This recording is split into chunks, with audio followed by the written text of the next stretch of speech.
A gente segue falando sobre essa perspectiva econômica, porque aumentar a produção de petróleo na Venezuela custaria 20 bilhões de dólares em 10 anos. Esse cálculo foi feito dias antes da captura de Nicolás Maduro pelos Estados Unidos. Vou chamar o Danilo Moliterno para trazer mais detalhes sobre esse levantamento. Danilo, boa tarde para você. Feliz ano. Boa tarde, Débora, e a todos que acompanham o CNN 360. Um feliz ano novo para todo mundo, que seja em 2026 muito bom para a gente aqui na nossa programação. Vamos lá, essa foi uma conta feita pela consultoria Wood Mackenzie, que é uma consultoria do Reino Unido, que, como você mencionou, alguns dias antes de a gente ter essa captura, já estava fazendo esses cálculos enquanto a gente tinha aquelas movimentações militares no Caribe. E aí, antes de falar sobre os achados dessa análise da Wood Mackenzie, vale a gente reforçar esse contexto que o NACA já trazia muito bem para a gente, que é basicamente duas informações. Primeiro, a Venezuela tem as maiores reservas conhecidas de petróleo do mundo. A gente está falando de cerca de 17% de todas as reservas conhecidas ao redor do globo. E, por outro lado, tem uma produção muito pequena. Uma produção que no ano passado ficou em torno de 900 mil barris por dia, o que não é nem 1% da produção mundial. Então, reservas muito grandes, por outro lado, uma produção muito pequena, que tem como o seu motivo o fato de que a gente tem uma infraestrutura muito deteriorada, especialmente devido à delicadeza econômica que a gente tem hoje na Venezuela, com falta de investimentos e uma série de outras questões que decorrem, por exemplo, das sanções internacionais ao país. E aí, portanto, a gente tem esse grande game changer, essa mudança que é Donald Trump indicando que pretende que as petrolíferas americanas e de outros países passem a despejar dinheiro na Venezuela para consertar essa infraestrutura, passar a produzir mais petróleo e assim fazer mais dinheiro. E aí a gente olha para essa análise. Dá para dizer, Débora, que ela é uma análise basicamente dividida em duas etapas. Uma etapa que seria mais simples e uma etapa mais complicada.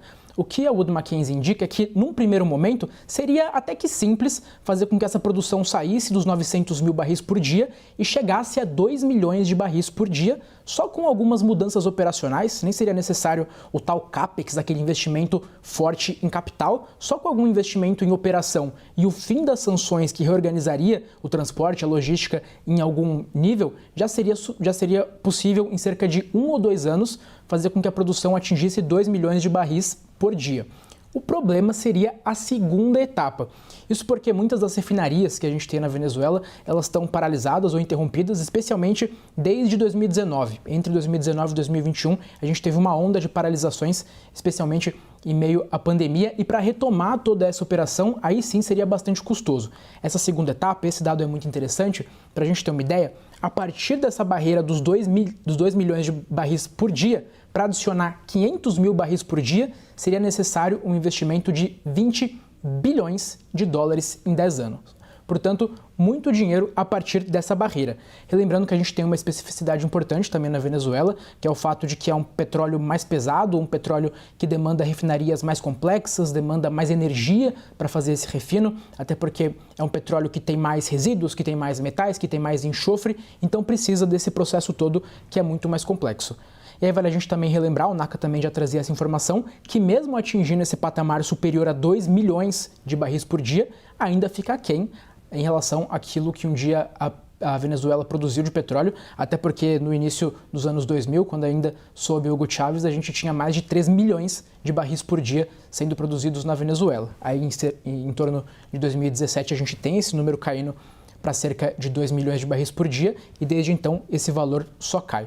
Portanto, este é o cálculo da Wood Mackenzie, portanto seria necessário bastante dinheiro para alavancar essa produção.